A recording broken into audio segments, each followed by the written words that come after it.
ನಿಮ್ಮ ಹೃದಯಗಳು ಕರಗಿಸುವಂತ 2 ಅಪರೂಪದ ಹೃದಯಗಳು ಬೆರೆತ ಕಥೆನ ನಾನು ನಿಮಗೆ ಹೇಳ್ತೀನಿ. ಬಲು ಮುದ್ದಾದ ಈ ಜೋಡಿಗಳು ಬಾಲ್ಯ ವಿವಾಹವಾಗಿ ಪ್ರೇಮ ಪಾಶದಲ್ಲಿ ಗಾಢವಾಗಿ ಬಂಧಿಸಲ್ಪಟ್ಟಿದ್ದು, ನಂತರ ಹಿಮಪಾಶದಲ್ಲಿ ಸಿಲುಕಿದಂತ ಕಥೆ. ದುಃಖದ ಮಡುವು ಗುರುಕೃಪೆಯಿಂದ ಸಂತೋಷದ ಹೊನಲಾದಂಥ ಕಥೆ. ಗಾಣಗಾಪುರದ ಇತಿಹಾಸ ಪುಟಗಳಲ್ಲಿ ಅಚ್ಚಳಿಯದೆ ಉಳಿದುಕೊಂಡಿರೋ ಈ ಒಂದು ರೋಚಕವಾದಂಥ ಕಥೆಯನ್ನ ನಾನು ನಿಮಗೆ ನೈವೇದ್ಯವಾಗಿ ಅರ್ಪಿಸ್ತೇನೆ.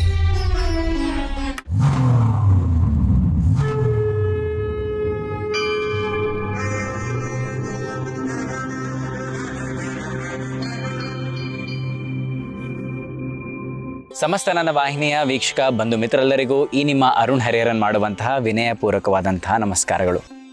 ಮಹಾಕ್ಷೇತ್ರ ಗಾಣಗಾಪುರದಲ್ಲಿ ಸಾಕಷ್ಟು ಅಚ್ಚರಿ ಮೂಡಿಸುವಂಥ, ವಿಸ್ಮಯ ಮೂಡಿಸುವಂಥ ಕಥೆಗಳು ನಡೆದೋಗಿದೆ. ಆದರೆ ನಾನಿವಾಗ ನಿಮಗೆ ಹೇಳಕ್ಕೆ ಹೊರಟಿರೋಂಥ ಕತೆ ನಿಮ್ಮ ಮನದಾಳದವರೆಗೂ ಮುಟ್ಟುವಂಥ ಕತೆ. ಮತ್ತಿನ್ನೇನು ತಡ ಮಾಡೋಣ, ಕತೆ ಶುರು ಮಾಡೋಣ. ಉತ್ತರ ಭಾರತದ ಒಂದು ಊರಲ್ಲಿ ಮಾಹೂರ ಅನ್ನೋ ಒಂದು ಗ್ರಾಮದಲ್ಲಿ ಶ್ರೀಮಂತ ಕುಟುಂಬದ ದಂಪತಿಗಳಿರ್ತಾರೆ. ಇವರಿಗೆ ದೇವರಲ್ಲಿ ಸಾಕಷ್ಟು ಭಕ್ತಿ ಇರುತ್ತೆ, ನ್ಯಾಯ ನೀತಿ ಧರ್ಮ ಹೀಗೆ ತುಂಬ ನೇಮ ನೀತಿಯಿಂದ ಬದುಕ್ತಾ ಇರ್ತಾರೆ. ದುರ್ದೈವ ವಶದಿಂದ ಇವರಿಗೆ ಹುಟ್ಟುವಂಥ ಮಕ್ಕಳುಗಳು ಹುಟ್ಟಿದ ಕೂಡಲೇ ತೀರ್ಕೊಳ್ತಾ ಇರ್ತವೆ. ಇದರಿಂದ ತುಂಬಾ ಬೇಜಾರಾಗುವಂಥ ಈ ದಂಪತಿಗಳು ಏನು ಮಾಡೋದು ಅಂತ ದಿಕ್ಕು ತೋಚದೆ ದತ್ತಾತ್ರೇಯರಲ್ಲಿ ಪ್ರಾರ್ಥನೆ ಮಾಡ್ಕೊತಾರೆ. ನಮಗೆ ಹುಟ್ಟುವಂಥ ಮಕ್ಕಳು ಚೆನ್ನಾಗಿರಲಿ, ಆರೋಗ್ಯವಾಗಿರಲಿ ಅಂತ ಕೇಳಿಕೊಂಡು ದತ್ತಾರಾಧನೆನ ಶುರು ಮಾಡ್ತಾರೆ. ಈ ಆರಾಧನೆಯಿಂದ ಅವ್ರಿಗೆ ಆರೋಗ್ಯವಾದಂಥ ಒಂದು ಮಗು ಹುಟ್ಟತ್ತೆ. ದತ್ತನ ಕೃಪೆಯಿಂದ ಈ ಮಗು ಹುಟ್ಟಿರೋ ಕಾರಣ ಈ ಮಗುವಿಗೆ ದತ್ತ ಅಂತಲೇ ಹೆಸರಿಡ್ತಾರೆ. ತುಂಬ ಪ್ರೀತಿ ವಾತ್ಸಲ್ಯದಿಂದ ಆ ಹುಡುಗನ್ನ ಬೆಳೆಸ್ತಾರೆ. ಅವನು 5 ವರ್ಷ ತಲುಪ್ತಿದ್ದ ಹಾಗೇ ಅವನಿಗೆ ಉಪನಯನ ಸಹ ಮಾಡ್ತಾರೆ. ಅಷ್ಟೇ ಅಲ್ಲ, 12 ವರ್ಷ ಅವ್ನಿಗೆ ಆಗ್ತಿದ್ದಂಗೆ ಮದುವೆ ಮಾಡಬೇಕು ಅಂತಲೂ ತೀರ್ಮಾನ ಮಾಡ್ಕೊತಾರೆ. ಆ ಕಾಲದಲ್ಲೆಲ್ಲ ಬಾಲ್ಯ ವಿವಾಹನ ಸಹಜವಾಗಿ ಮಾಡ್ತಾ ಇದ್ರಲ್ವ. ಹೀಗಾಗಿ ಒಂದು ಉತ್ತಮವಾದಂಥ ಮನೆತನದಿಂದ ಹಾಗೂ ಅವರಿಗೆ ಯೋಗ್ಯವಾದಂಥ ಒಂದು ಹುಡುಗಿನ ಹುಡುಕಿ ತಂದು ಮದುವೆ ಮಾಡಿಕೊಡ್ಬೇಕು ಅಂತ ತೀರ್ಮಾನ ಮಾಡ್ತಾರೆ. ಆ ಹುಡುಗಿ ಹೆಸರು ಸಾವಿತ್ರಿ ಅಂತ. ಈಕೆ ನೋಡೋದಕ್ಕೆ ಬಲು ಮುದ್ದಾಗಿರ್ತಾಳೆ, ಲಕ್ಷಣವಾಗಿರ್ತಾಳೆ. ಅಷ್ಟೇ ಅಲ್ಲ, ತುಂಬಾ ಸಾಂಪ್ರದಾಯಿಕವಾದಂಥ ಹುಡುಗಿಯಾಗಿರ್ತಾಳೆ. ಈ ಮುದ್ದಾದ ಮಕ್ಕಳಿಗೆ ಬಾಲ್ಯ ವಿವಾಹ ಕೂಡ ಮಾಡ್ತಾರೆ.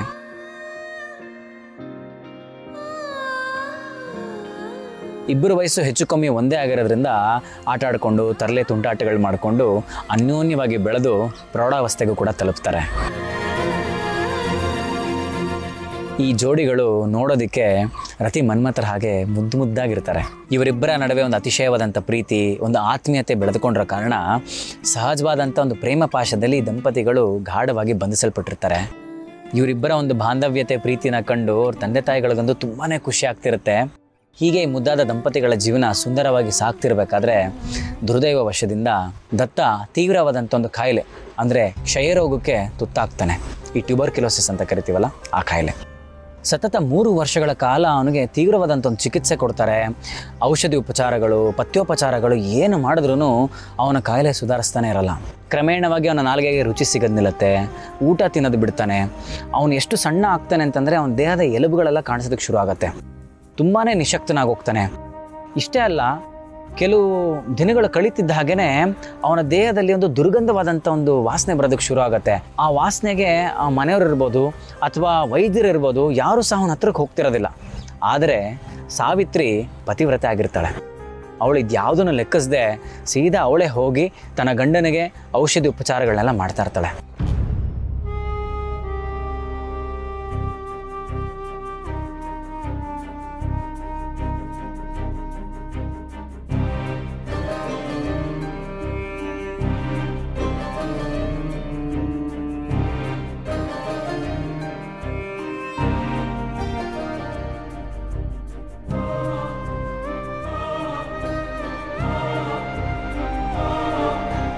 ಅವನ ಕಾಯಿಲೆ ಅಂಟ್ರೋಗ ಆದ ಕಾರಣ ಅಕ್ಕಪಕ್ಕದ ಮನೆಯವರು ಬಂದು ಸಾವಿತ್ರಿಗೆ ಕಾಳಜಿ ತೋರಿಸ್ತಿರ್ತಾರೆ.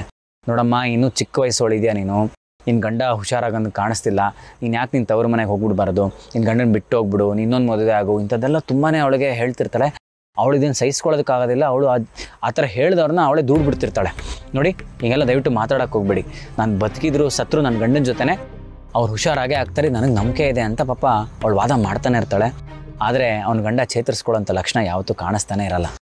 ಅವನಿಗೆ ಅಂತ ಮಾಡಿದಂಥ ಪೂಜೆ, ಹೋಮ, ದಾನ, ಧರ್ಮ, ವೈದ್ಯಕೀಯ ಚಿಕಿತ್ಸೆಗಳು ಎಲ್ಲವೂ ವ್ಯರ್ಥ ಆಗ್ತಿದೆ ಅಂತ ದತ್ತನಿಗೆ ಗೊತ್ತಾಗೋದಕ್ಕೆ ಶುರು ಆಗುತ್ತೆ. ಅವನು ಖುದ್ದಾಗಿ ಅವನ ಹೆಂಡತಿ ಹತ್ರ ಮಾತಾಡೋದಕ್ಕೆ ಅಂತ ಕರೀತಾನೆ. ತುಂಬಾ ದುಃಖ ಆಗುತ್ತೆ. ಆ ದುಃಖವನ್ನು ತಡ್ಕೊಂಡು ಅವನ ಹೆಂಡತಿ ಹತ್ರ ಹೇಳ್ತಾನೆ, ಸಾವಿತ್ರಿ, ನನಗೋಸ್ಕರ ಯಾಕಿಂತ ವ್ಯರ್ಥ ಪ್ರಯತ್ನಗಳನ್ನ ಮಾಡ್ತಾ ಇದೆಯಾ? ನಾನು ಬದುಕೋದು ಸಾಧ್ಯವೇ ಇಲ್ಲ ಅಂತ ನನಗೆ ಅನಿಸ್ತಾ ಇದೆ. ಸುಮ್ಮನೆ ನಿನ್ನ ಸುಂದರವಾದಂಥ ಜೀವನನ ನೀನು ತವ್ರ ಮನೇಲಿ ಕಳಿ. ಇನ್ನೂ ಪ್ರಾಯದ ಹುಡುಗಿ ಆಗಿದೆಯಾ, ವಿನಾಕಾರಣ ನನ್ನ ಜೊತೆಯಲ್ಲಿ ನಿನ್ನ ಸಮಯನ ಹಾಳು ಮಾಡ್ಕೊಬೇಡ, ಏನು ಎಷ್ಟೇ ಮಾಡೋದು ವ್ಯರ್ಥ ಅಂತ ತುಂಬಾ ದುಃಖದಲ್ಲಿ ಹೇಳ್ತಾನೆ. ಇದನ್ನು ಕೇಳಿ ಇನ್ನೂ ದುಃಖಕ್ಕೆ ಒಳಗಾಗ್ತಾಳೆ ಸಾವಿತ್ರಿ.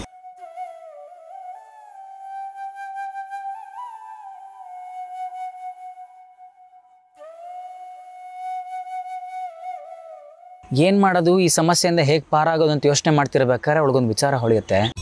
ಅಲ್ಲ, ದತ್ತಾತ್ರೇಯರ ಕೃಪೆಯಿಂದನೇ ನನ್ನ ಯಜಮಾನರು ಹುಟ್ಟಿರೋ ಅಂಥದ್ದು, ನಾನು ಯಾಕೆ ದತ್ತಾತ್ರೇಯರ ಮೊರೆ ಹೋಗಬಾರ್ದು? ನಾನು ಯಾಕೆ ಅವರೊಂದು ಪ್ರಾರ್ಥನೆ ಮಾಡಬಾರ್ದು? ನನ್ನ ಮಾಂಗಲ್ಯ ಭಾಗ್ಯ ಹಾಗೂ ಅವರ ಆಯುಷ್ಯು ಅವ್ರ ಪಾದಕ್ಕೆ ನಾನು ಹಾಕ್ಬಿಡ್ತೀನಿ ಅಂತ ಯೋಚನೆ ಮಾಡ್ತಾಳೆ. ಅಷ್ಟೊತ್ತಿಗೆ ಆಗಲೇ ಅವಳಿಗೊಂದು ವಿಚಾರ ಕೂಡ ಬಂದಿರ್ತದೆ. ಏನಂದರೆ, ಗಾಣಗಾಪುರದಲ್ಲಿ ದತ್ತಾತ್ರೇಯ 2ನೇ ಅವತಾರ ಆಗಿರ್ತಕ್ಕಂಥ ನರಸಿಂಹ ಸರಸ್ವತಿ ಯತಿಗಳಿದ್ದಾರೆ ಅನ್ನೋ ವಿಚಾರ ಕೂಡ ಅವಳಿಗೆ ಗೊತ್ತಾಗುತ್ತೆ. ಅವಳು ತೀವ್ರವಾಗಿ ಅವ್ರನ್ನ ಭೇಟಿ ಮಾಡಬೇಕು, ನನ್ನ ಗಂಡನ ಹುಷಾರು ಮಾಡಬೇಕು ಅಂತ ಹೇಳಿ ಒಂದು ತೀರ್ಮಾನ ತೊಗೊತಾಳೆ. ಅತ್ತೆ ಮಾವನ ಬಳಿ ಅನುಮತಿ ಪಡ್ಕೊಬೇಕು ಅಂತ ಹೋಗ್ತಾಳೆ. ಹೋಗಿ ವಿನಂತಿಸ್ಕೊತಾಳೆ, ನಾನು ನನ್ನ ಯಜಮಾನ್ರನ್ನ ಈ ಕೂಡಲೇ ಗಾಣಗಾಪುರಕ್ಕೆ ಕರ್ಕೊಂಡು ಹೋಗ್ತೀನಿ, ನರಸಿಂಹ ಸರಸ್ವತಿ ಯತಿಗಳ ಪಾದಕ್ಕೆ ನನ್ನ ಗಂಡನ ಹಾಕಿ ನನ್ನ ಗಂಡನ ಆಯುಸ್ ವೃದ್ಧಿ ಮಾಡಿ ನನ್ನ ಮಾಂಗಲ್ಯ ಭಾಗ್ಯನ ನಾನು ಉಳಿಸ್ಕೊಂಡು ಬರ್ತೀನಿ ಅಂತ ಒಂದು ವಚನವನ್ನು ಕೂಡ ಕೊಡ್ತಾಳೆ. ಬೇರೆ ದಾರಿನೇ ಗೊತ್ತಿಲ್ಲದೆ ಇರತಕ್ಕಂತಹ ದತ್ತನ ತಂದೆ ತಾಯಂದರಿಗೆ ಇದು ಸೂಕ್ತ ಅಂತ ಅನ್ಸತ್ತೆ. ಅವಳಿಗೆ ಆಶೀರ್ವಾದ ಮಾಡಿ ಅನುಮತಿ ಕೊಟ್ಟು ಕಳಿಸ್ತಾರೆ.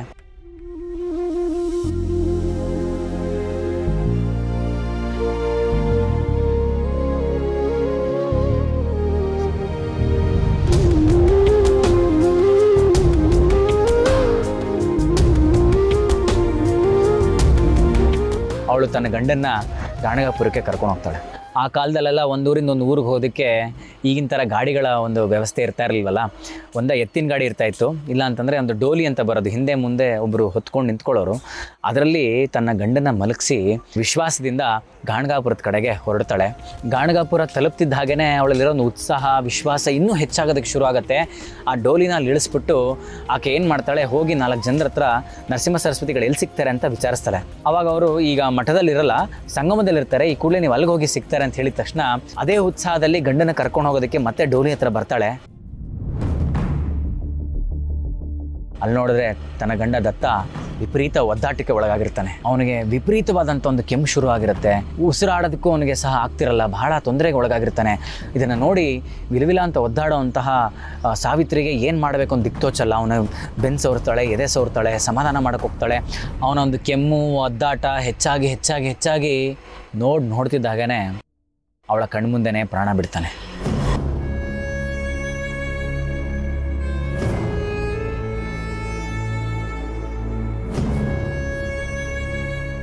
ಕ್ಷಣದಲ್ಲೇ ಅವಳಿಗೆ ಸಿಡ್ಲು ಬಡ್ದಂಗೆ ಆಗುತ್ತೆ.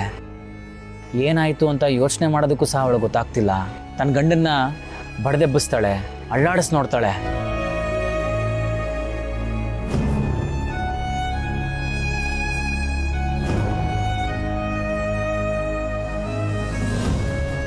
ಅವಳಿಗೆ ತನ್ನ ಗಂಡ ಉಳಿದಿಲ್ಲ ಅನ್ನೋ ವಿಚಾರ ಖಚಿತವಾಗತ್ತೆ. ಅವಳು ಆಗಿರೋಂಥ ಆಘಾತಕ್ಕೆ ಒಂದು ಮಿತಿನೇ ಇಲ್ದಿರಂಗೆ ಆಗುತ್ತೆ. ಅವಳ ದುಃಖ, ನೋವು, ಆಕ್ರಂದನ ಮುಗಿಲು ಮುಟ್ಟೋದಕ್ಕೆ ಶುರು ಆಗುತ್ತೆ. ಜೋರಾಗಿ ಚೀರ್ತಾಳೆ, ಎದೆ ಬಡ್ಕೊಂಡು ಅಳೋದಕ್ಕೆ ಶುರು ಮಾಡ್ತಾಳೆ.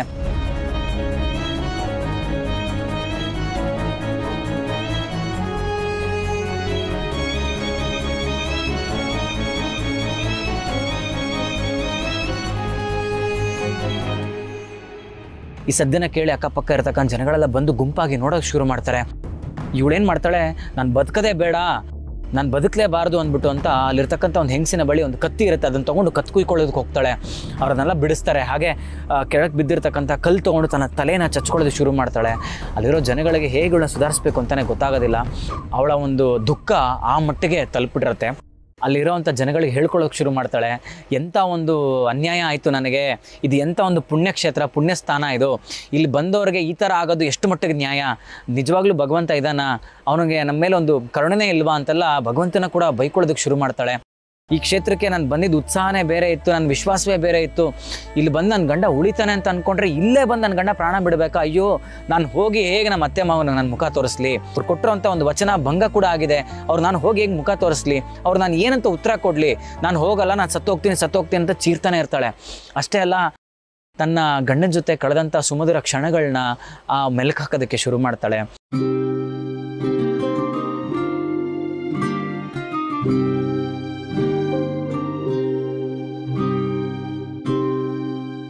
ಅಲ್ಲಿರೋರ ಹತ್ರ ಎಲ್ಲ ಹೋಗಿ ಹೇಳ್ಕೊತಾಳೆ, ನನ್ನ ಗಂಡ ಎಷ್ಟು ಒಳ್ಳೆಯವನಾಗಿದ್ದ ಗೊತ್ತಾ, ನನಗೆ ಎಷ್ಟು ಮುದ್ದು ಮಾಡಿ ನನಗೆ ಊಟ ಮಾಡಿಸಿದ್ದ, ನನಗೆ ಜಡೆ ಹಾಕೋನು, ನನಗೆ ಕೂತು ಕತೆ ಹೇಳೋನು, ಆಮೇಲೆ ತರಲೆ ತಮಾಷೆಗಳು ಮಾಡೋನು, ನಾನು ಯಾವಾಗಲೂ ನಗ್ಸೋನು, ನಾವಿಬ್ಬರು ತುಂಬ ಅನ್ಯೋನ್ಯವಾಗಿದ್ವಿ, ನಮ್ಮ ಇಬ್ಬರ ಮಧ್ಯೆ ಒಂದು ಪ್ರೀತಿ ತುಂಬಾ ಗಾಢವಾಗಿತ್ತು, ಅವ್ನು ಬಿಟ್ಟು ನಾನು ಇರ್ತಾ ಇರಲ್ಲ, ಒಂದು ಕ್ಷಣ ಕೂಡ ನನ್ನ ಬಿಟ್ಟು ಅವನು ಇರ್ತಾ ಇರಲ್ಲ, ಇದೆಲ್ಲ ವಿಚಾರಗಳನ್ನ ಅಲ್ಲಿರೋವಂಥ ಜನಗಳಿಗೆ ಹೇಳ್ಕೊತಾ ಇರ್ತಾಳೆ.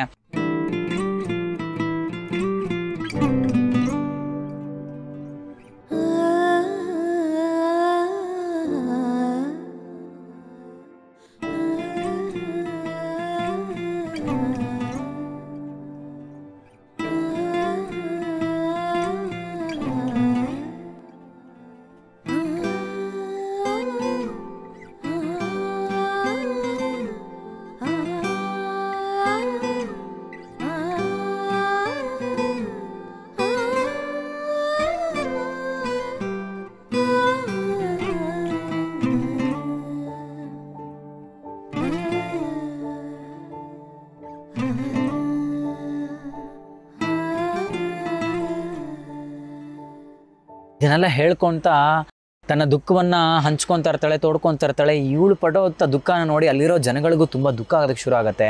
ಇವಳು ತನ್ನ ಗಂಡನ ಶವದ ಮುಂದೆ ಕುತ್ಕೊಂಡು ಬಿಕ್ಕಿ ಬಿಕ್ಕಿ ಅಳ್ತಿರ್ತಾಳೆ. ಹೇಗೆ ಇವಳನ್ನ ಸಮಾಧಾನ ಮಾಡೋದು ಅಂತ ಅಲ್ಲಿ ನೆರೆದಿರ್ತಕ್ಕಂಥ ಜನಗಳಿಗೂ ಗೊತ್ತಾಗಲ್ಲ, ಅವರು ಸಹ ತುಂಬ ದುಃಖದಲ್ಲಿರ್ತಾರೆ. ಹೀಗಿರಬೇಕಾದ್ರೆ ಆ ಜಾಗಕ್ಕೆ ಒಬ್ಬ ಸಿದ್ಧ ಪುರುಷರು ಬರ್ತಾರೆ. ನಾಗೇಂದ್ರಹಾರಾಯ ತ್ರಿಲೋಚನಾಯ ಭಸ್ಮಾಂಗರಾಗಾಯ ಮಹೇಶ್ವರಾಯ ನಿತ್ಯಾಯ ಶುದ್ಧಾಯ ದಿಗಂಬರಾಯ ತಸ್ಮೈ ನಕಾರಾಯ ನಮಃ ಶಿವಾಯ.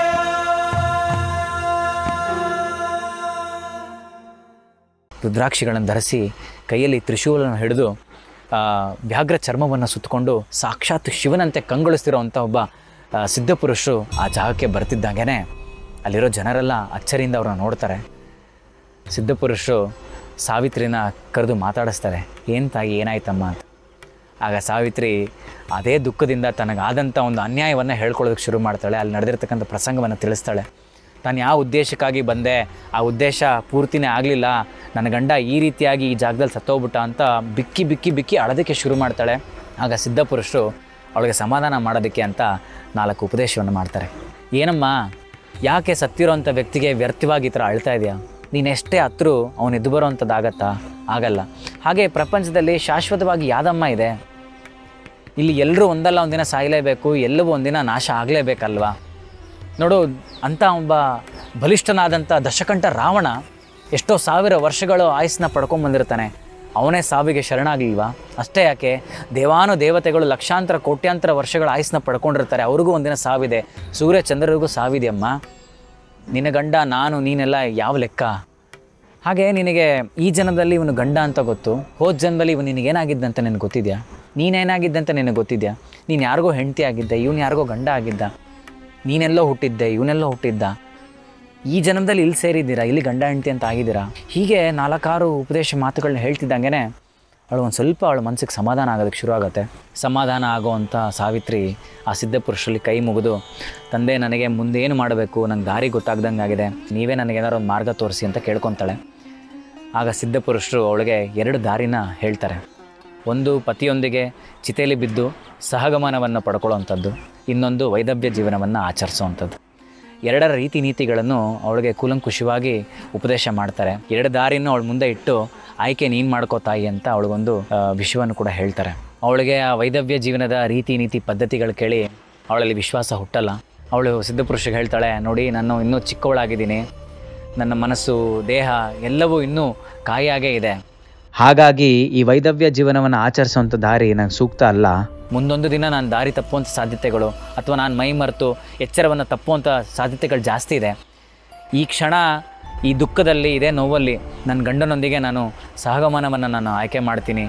ಅವನೊಟ್ಟಿಗೆ ನಾನು ಚಿತೆಯಲ್ಲಿ ಬಿದ್ದು ನನ್ನ ಪ್ರಾಣವನ್ನು ತ್ಯಾಗ ಮಾಡಿ ಪರಲೋಕದಲ್ಲಿ ನಾನು ಅವನ್ನ ಸೇರ್ತೀನಿ ಅಂತ ಆ ಒಂದು ಸಹಗಮನವನ್ನು ಆಯ್ಕೆ ಮಾಡ್ಕೊತಾಳೆ. ಅವಳ ಮುದ್ದಾದ ಮಾತುಗಳಿಗೆ, ಅವಳು ಆಯ್ಕೆ ಮಾಡಿಕೊಂಡಂಥ ಒಂದು ದಾರಿಗೆ ಮೆಚ್ಚುವಂಥ ಸಿದ್ಧಪುರುಷರು ಇನ್ನೂ 2 ವಿಚಾರವನ್ನು ಅವಳಿಗೆ ತಿಳಿಸ್ತಾಳೆ. ಅವಳ ಕೈಗೆ 4 ರುದ್ರಾಕ್ಷಿಗಳನ್ನು ಕೊಟ್ಟು 2 ರುದ್ರಾಕ್ಷಿಗಳನ್ನ ನಿನ್ನ ಕೊಡಲಿರೋ ಮಾಂಗಲ್ಯಕ್ಕೆ, ಹಾಗೆ 2 ರುದ್ರಾಕ್ಷಿಗಳನ್ನ ನಿನ್ನ ಗಂಡನ ಕಿವಿಗೆ ಕಟ್ಟು ಅಂತ ತಿಳಿಸಿ ನೀನು ಸಹಗಮನ ಮಾಡ್ಕೊಳ್ಳೋದಕ್ಕೂ ಮುಂಚೆ ಸಂಗಮದಲ್ಲಿ ಇರ್ತಕ್ಕಂತಹ ನರಸಿಂಹ ಸರಸ್ವತಿ ಯತಿಗಳ ದರ್ಶನ ಪಡ್ಕೊ, ಅವರ ಒಂದು ಅನುಮತಿ ಪಡೆದು ಸಹಗಮನಕ್ಕೆ ನೀನು ಸಿದ್ಧಳಾಗು ಅಂತ ಹೇಳಿ ಈ ವಿಚಾರ ತಿಳಿಸಿ ಅವ್ರು ಹೊರಟೋಗ್ತಾರೆ. ದಾರಿನ ಕಂಡುಕೊಂಡಂಥ ಸಾವಿತ್ರಿ ಸಹಗಮನಕ್ಕಾಗಿ ತಯಾರು ಮಾಡ್ಕೊಳ್ಳೋದಕ್ಕೆ ಅಂತ ಅಲ್ಲಿರೋವಂಥ ಜನಗಳಿಗೆ ತನ್ನ ಬಳಿ ಇರೋವಂಥ ದುಡ್ಡನ್ನು ಕೊಟ್ಟು ಎಲ್ಲ ಸಿದ್ಧತೆಗಳನ್ನ ಮಾಡ್ಕೊಳ್ಳೋದಕ್ಕೆ ಹೇಳ್ತಾಳೆ. ಅಷ್ಟೇ ಅಲ್ಲ, ತಾನೂ ಸಹ ಅದಕ್ಕೆ ಸಿದ್ಧಳಾಗ್ತಾಳೆ.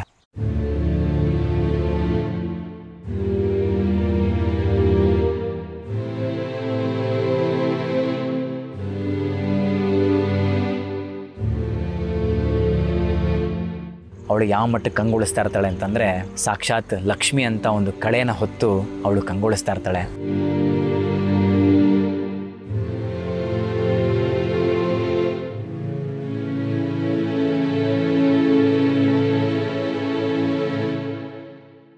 ತನ್ನ ದೇಹ ಸಂಪೂರ್ಣವಾಗಿ ಸುಟ್ಟೋಬೇಕು ಅನ್ನೋ ಕಾರಣಕ್ಕೆ ಅವಳ ಮೈಗೆ ಸಂಪೂರ್ಣವಾಗಿ ಎಣ್ಣೆಯನ್ನು ಕೂಡ ಲೇಪನೆ ಮಾಡಿರ್ತಾರೆ. ಪೀತಾಂಬರವನ್ನು ತೊಟ್ಟು ಶವದ ಮುಂದೆ ಬಂದು ನಿಂತ್ಕೊತಾಳೆ. ಸಾಕ್ಷಾತ್ ಅಗ್ನಿಯಂತೆ ಪ್ರಜ್ವಲಿಸ್ತಿರ್ತಾಳೆ. ಅಲ್ಲಿರೋವಂಥ ಹೆಂಗಸರಿಗೆಲ್ಲ ಹೇಳ್ಕೊತಾಳೆ, ಅಮ್ಮಂದ್ರ ನಿಮ್ಮ ಪ್ರೀತಿ ವಿಶ್ವಾಸ ನನ್ನ ಗಂಡನ ಮೇಲೆ ಸದಾ ಹೀಗೆ ಇರಲಿ. ನಮ್ಮಪ್ಪ ಕೈಲಾಸದಲ್ಲಿರೋವಂಥ ತ್ರಿಶೂಲಪಾಣಿ ಪರಮೇಶ್ವರ, ನನ್ನ ತಾಯಿ ಪಾರ್ವತಿ ದೇವಿ ದೀಪಾವಳಿ ಹಬ್ಬ ಬಂತಲ್ಲ, ಅದರ ಸಲುವಾಗಿ ನನ್ನ ಗಂಡನ್ನ ಕೈಲಾಸಕ್ಕೆ ಕರೆಸ್ಕೊತಾ ಇದ್ದಾರೆ. ನಾವು ಹೋಗ್ತಾ ಇದ್ದೀವಿ, ನಮ್ಮನ್ನು ಮರಿಬೇಡಿ, ಇದೇ ಪ್ರೀತಿ ವಾತ್ಸಲ್ಯ ಸದಾ ನಮ್ಮಿಬ್ಬರ ಮೇಲೆ ಇರಲಿ ಅಂತ ಕೇಳ್ಕೊತಾಳೆ. ಈ ಮಾತುಗಳನ್ನ ಕೇಳ್ತಿದ್ದ ಹಾಗೇ ಅಲ್ಲಿರೋ ಜನಗಳಿಗೆ ವಿಪರೀತ ದುಃಖ ಆಗುತ್ತೆ.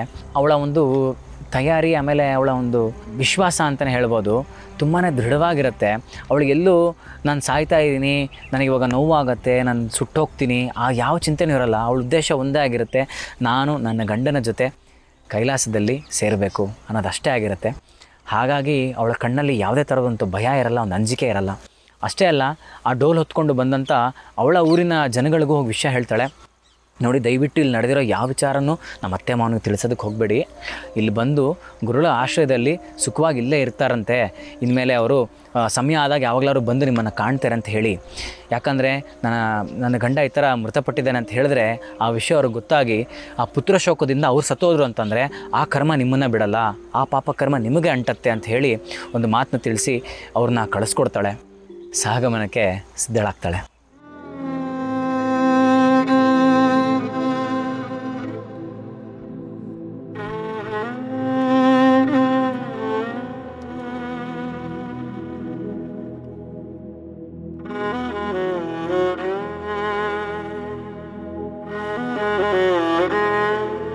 ತಕ್ಷಣವೇ ಸಿದ್ಧಪುರುಷ ಕೊಟ್ಟಂಥ 4 ರುದ್ರಾಕ್ಷಿಗಳು ಅವಳು ನೆನಪಿಗೆ ಬರುತ್ತೆ. ಅವಳು ಆ 2 ರುದ್ರಾಕ್ಷಿಗಳನ್ನ ತನ್ನ ಗಂಡನ ಕಿವಿಗೆ ಹಾಗೂ ತನ್ನ ಮಾಂಗಲ್ಯಕ್ಕೆ 2 ರುದ್ರಾಕ್ಷಿಗಳನ್ನ ಕಟ್ಕೊತಾಳೆ. ಆಮೇಲೆ ಇನ್ನೊಂದು ವಿಚಾರ ಸಹ ಅವಳು ನೆನಪಾಗತ್ತೆ. ಅದು ಸಂಗಮಕ್ಕೆ ಹೋಗಿ ನರಸಿಂಹ ಸರಸ್ವತಿ ಯತಿಗಳ ದರ್ಶನ ಪಡೆಯುವಂಥದ್ದು. ಆ ಕೂಡಲೇ ಅವಳೇನು ಮಾಡ್ತಾಳೆ, ಸಂಗಮಕ್ಕೆ ನಾನು ಹೋಗಿ ಬರ್ತೀನಿ ಅಂತ ಅಲ್ಲಿ ನೆರೆದಿರ್ತಕ್ಕಂಥ ಜನಗಳು ಹೇಳಿ ಬಂದ ಕೂಡಲೇ ಸಹಗಮನ ನಾವು ಇಟ್ಕೊಳ್ಳೋಣ ಅಂಥೇಳಿ ಅವಳು ತೀವ್ರವಾಗಿ ಸಂಗಮದ ಕಡೆಗೆ ಹೊರಡ್ತಾಳೆ. ಸಂಗಮದ ಬಳಿ ಹೋಗ್ತಿದ್ದಾಗೇ ಅಶ್ವತ್ಥ ವೃಕ್ಷದ ಕೆಳಗೆ ನರಸಿಂಹ ಸರಸ್ವತಿ ಯತಿಗಳು ಕಂಗೊಳಿಸಂಗೆ ಕೂತ್ಕೊಂಡಿರ್ತಾರೆ.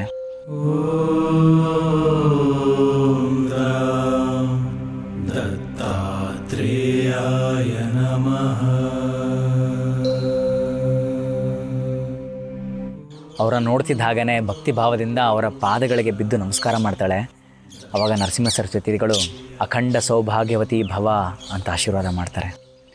ಇವಳಿಗೆ ಆಶ್ಚರ್ಯ ಆಗುತ್ತೆ, ಏನು ಇವ್ರು ಈ ಥರ ಆಶೀರ್ವಾದ ಮಾಡ್ತಾರಲ್ಲ ಅಂತ ಯೋಚನೆ ಮಾಡಿ ಮತ್ತೆ ಕೈ ಮುಗಿತಾಳೆ.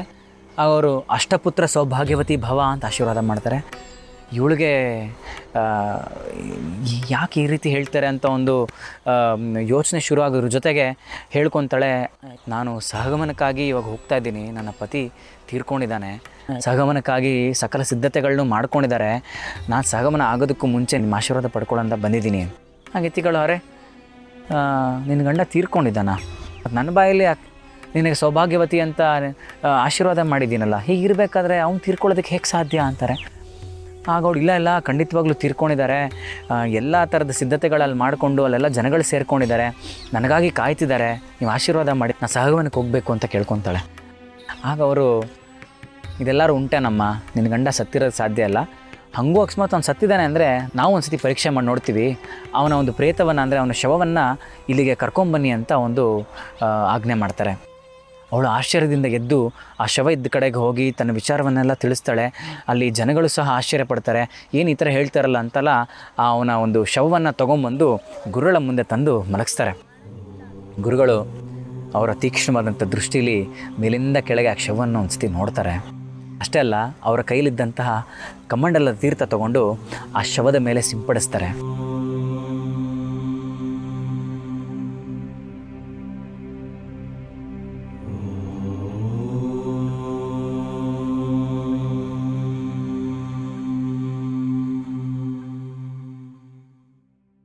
ಆ ಶವದ ಕೈಕಾಲುಗಳಲ್ಲಿ ಚೈತನ್ಯ ತುಂಬ್ಕೊಳ್ಳೋದಕ್ಕೆ ಶುರುವಾಗತ್ತೆ. ತಕ್ಷಣವೇ ದತ್ತ ಎದ್ದು ಕೂತ್ಕೊತಾನೆ.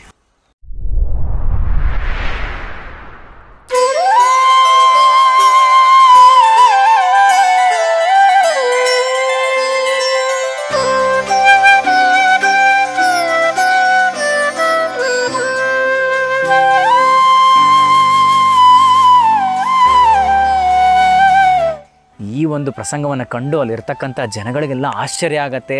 ಸಾವಿತ್ರಿಗಂತೂ ಆಶ್ಚರ್ಯಕ್ಕೊಂದು ಪಾರವೇ ಇಲ್ದಿರಂಗೆ ಆಗುತ್ತೆ. ಆ ಸಂತೋಷಕ್ಕೆ ಒಂದು ಮಿತಿನೇ ಇಲ್ದಿರಂಗೆ ಆಗೋಗುತ್ತೆ ಅವಳಿಗೆ. ಅವನು ಗಂಡನಿಗೆ ಒಂಥರ ಮುಜುಗರ ಆಗೋದಕ್ಕೆ ಶುರು ಆಗುತ್ತೆ. ನಾನು ಎಲ್ಲಿದ್ದೀನಿ, ಈ ಯತೀಶ್ವರರು ಯಾರು ನಾನು ಎಲ್ಲಿಗೆ ಬಂದಿದ್ದೀನಿ ಅಂತ ಅವನಿಗೆಲ್ಲ ಒಂದು ವಿಸ್ಮಯವಾಗಿ ಕಾಣಿಸೋದಕ್ಕೆ ಶುರು ಆಗುತ್ತೆ. ಅವನು ಏನು ಸಾವಿತ್ರಿ ಏನು ನಡೀತಿದೆ ಅಂತ ಕೇಳಿದಾಗ ಸಾವಿತ್ರಿ ನಡೆದಂಥ ಎಲ್ಲ ಪ್ರಸಂಗವನ್ನು ಗಂಡನಿಗೆ ವಿವರಿಸ್ತಾಳೆ. ದತ್ತನಿಗೆ ಬಲು ಆಶ್ಚರ್ಯ ಆಗುತ್ತೆ. ದತ್ತ ಹಾಗೂ ಸಾವಿತ್ರಿಗೆ ತಾನು ನೋಡ್ತಿರೋವಂಥದ್ದು ಸಾಕ್ಷಾತ್ ತ್ರಿಮೂರ್ತಿಗಳು ಅನ್ನೋದು ಅವರಿಗೆ ಮನದಟ್ಟಾಗತ್ತೆ. ಇಬ್ಬರು ಕೈ ಮುಗಿದು ಗುರುಗಳನ್ನ ಪರಿಪರಿಯಾಗಿ ಸ್ತುತಿಸೋದಕ್ಕೆ ಶುರು ಮಾಡ್ತಾರೆ. ಅಲ್ಲಿರೋ ಜನಗಳು ಸಹ ಗುರುಗಳನ್ನ ಕುರಿತು ಹಾಡಿ ಹೊಗಳೋದಕ್ಕೆ ಶುರು ಮಾಡ್ತಾರೆ. ಅನಂತ ಸಂಸಾರ ಸಮುದ್ರ ತಾರ ನೌಕಾಹಿತಾಭ್ಯಾಂ ಗುರುಭಕ್ತಿದಾಭ್ಯಾಂ ವೈರಾಗ್ಯ ಸಾಮ್ರಾಜ್ಯದ ಪೂಜನಾಭ್ಯಾಂ ನಮೋ ನಮಃ ಶ್ರೀ ಗುರುಪಾದುಕಾಭ್ಯಾಂ ನಮೋ ನಮಃ ಶ್ರೀ ಗುರುಪಾದುಕಾಭ್ಯಾಂ. ಎಲ್ಲ ಆಗ್ತಿದ್ದಾಗೇ ಸಾವಿತ್ರಿಗೆ ಆಶ್ಚರ್ಯ ಆಗುತ್ತೆ. ಹಾಗೆ ಅವಳಲ್ಲಿ ಒಂದು ತಲೆಯಲ್ಲಿ ಪ್ರಶ್ನೆ ಬರುತ್ತೆ, ಯತಿಗಳೇ, ನಾನು ಈ ಥರ ನನ್ನ ಗಂಡನ ಮುಂದೆ ರೋಧಿಸ್ಕೊಂಡು ಕೂತಿರ್ಬೇಕಾದ್ರೆ ಶಿವನಂತೆ ಕಂಗೊಳಿಸಿದ್ದಂಥ ಒಬ್ಬ ಸಿದ್ಧಪುರುಷರು ಬಂದು ಸಾಕಷ್ಟು ಸಮಾಧಾನ ಆಗುವಂಥ ಮಾತುಗಳನ್ನ ಕೊಟ್ಟು ನನಗೆ ಉಪದೇಶ ಮಾಡ್ತಾರೆ. ಅವರು ಯಾರಂತ ನನಗೆ ಗೊತ್ತಾಗಲಿಲ್ಲ ಅಂತ ಕೇಳ್ಕೊತಿದ್ದಂಗೆ ನರಸಿಂಹ ಸರಸ್ವತಿ ಯತಿಗಳು, ನಿನ್ನ ದುಃಖವನ್ನು ಸಮಾಧಾನ ಮಾಡೋದಕ್ಕೆ ಯಾರ ಕೈಲೂ ಆಗ್ತಿರಲ್ಲಮ್ಮ. ಅದಲ್ಲದೆ ಈ ನಾನಿರೋಂಥ ಜಾಗಕ್ಕೆ ಬಂದು ನಿನಗೆ ಇಂಥ ಒಂದು ಅನ್ಯಾಯ ಆಗೋಯ್ತಲ್ಲ ಅಂತ ನೀನು ರೋಧಿಸ್ತಿರ್ಬೇಕಾದ್ರೆ ನೋಡ್ಕೊಂಡು ನಾನು ಸುಮ್ಮನೆ ಕೂತಿರೋಕ್ಕಾಗತ್ತಾ?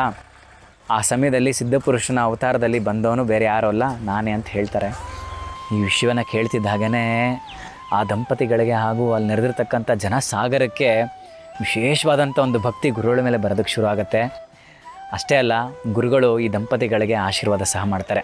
ನಾನು ಹೇಳಿದಾಗೆ ನೀನು ಅಖಂಡ ಸೌಭಾಗ್ಯವತಿಯಾಗಿರಮ್ಮ, ಅಷ್ಟಪುತ್ರರು ನಿಮಗಾಗಲಿ, ನಿಮ್ಮ ಕುಟುಂಬಕ್ಕೆ ಯಾವುದೇ ಥರವಾದಂಥ ಬಾಧೆಗಳು ಬರದೇ ಇರಲಿ, ಪೂರ್ತಿ ಆಯಸ್ಸನ್ನು ತಾವು ಪಡ್ಕೊಳ್ಳಿ ಅಂತ ಹೇಳಿದ್ರ ಜೊತೆಗೆ ಚತುರ್ವಿಧ ಪುರುಷಾರ್ಥಗಳು ನಿಮಗಾಗಲಿ, ಅಷ್ಟೇ ಅಲ್ಲ ನಿಮ್ಮ ಮರಣದ ನಂತರ ನಿಮಗೆ ಮೋಕ್ಷವು ಪ್ರಾಪ್ತಿಯಾಗಲಿ ಅಂತ ಆಶೀರ್ವಾದವನ್ನು ಮಾಡ್ತಾರೆ. ಈ ವಿಶಿಷ್ಟವಾದಂಥ ಪ್ರಸಂಗ ಅಚ್ಚಳಿಯದೆ ಉಳಿಬೇಕು, ಅಜರಾಮರವಾಗಿ ಎಲ್ಲರ ನೆನಪಲ್ಲಿ ಇರಬೇಕು ಅನ್ನೋ ಕಾರಣಕ್ಕೆ ಆ ಜಾಗದ ಗುರುತಿಗೋಸ್ಕರ ಈಗ ಏನು ಮಾಡಿದ್ದಾರೆ ಗೊತ್ತಾ? ಬನ್ನಿ ತೋರಿಸ್ತೀನಿ.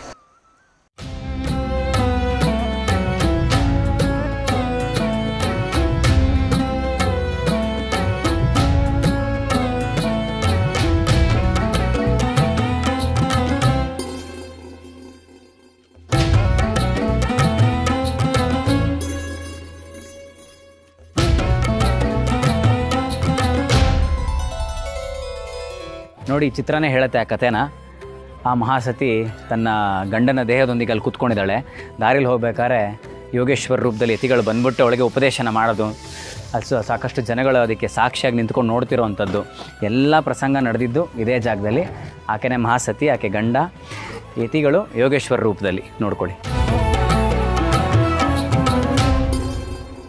ಪ್ರತಿ ವರ್ಷ ಕಾರ್ತಿಕ ಹುಣ್ಣಿಮೆಗೆ ಪಲ್ಲಕ್ಕಿ ಉತ್ಸವ ಆಗುತ್ತೆ ಗಾಣಗಾಪುರದಲ್ಲಿ. ಸಾಂಕೇತಿಕವಾಗಿ ಆ ಉತ್ಸವ ಏನು ತೋರಿಸುತ್ತೆ ಅಂತಂದರೆ, ಯತಿಗಳು ಅನುಷ್ಠಾನನ ಸಂಗಮದಲ್ಲಿ ಮುಗಿಸಿ ಇದೇ ದಾರಿಲಿ ಬಂದು ಮಠಕ್ಕೆ ಹೋಗ್ತಿರ್ತಾರೆ. ಹಾಗಾಗಿ ಆ ಪಲ್ಲಕ್ಕಿ ಉತ್ಸವನು ಸಂಗಮದಿಂದ ಶುರುವಾಗಿ ಮಠಕ್ಕೆ ಹೋಗುತ್ತೆ. ಹೋಗುವಾಗ ಆ ಸಮಯದಲ್ಲಿ ಇಲ್ಲಿ ಒಂದು ಕಡೆ ಈ ಜಾಗದಲ್ಲಿ ಬಂದು ಒಂದು ವಿಶ್ರಾಂತಿ ಕೊಟ್ಟು ಆಮೇಲೆ ಪಲ್ಲಕ್ಕಿನ ತೊಗೊಂಡು ಹೋಗುವಂಥದ್ದಾಗತ್ತೆ. ಅದಕ್ಕೆ ಈ ಜಾಗಕ್ಕೆ ಇಲ್ಲಿ ಇಷ್ಟೊಂದು ಮಹಿಮೆ ಇದೆ. ಇಲ್ಲಿ ಚಿತ್ರೀಕರಣ ಎಲ್ಲ ಮಾಡಿದ್ದಾರೆ. ಯಾಕಂದರೆ ಈ ಊರಲ್ಲಿ ನಡೆದಂಥ ಒಂದು ರೋಚಕಕಾರಿ ಒಂದು ಪವಾಡ ಅಂತಲೇ ಹೇಳ್ಬೋದು. ಯಾಕಂದರೆ ಸತ್ತಿರೋಂಥ ಪ್ರೇತಕ್ಕೆ ಜೀವ ಬರೋದು ಮತ್ತೆ ಅಂತಂದರೆ ಹುಡುಗಾಟದ ಮಾತಲ್ವಲ್ಲ, ಅದಕ್ಕೇ.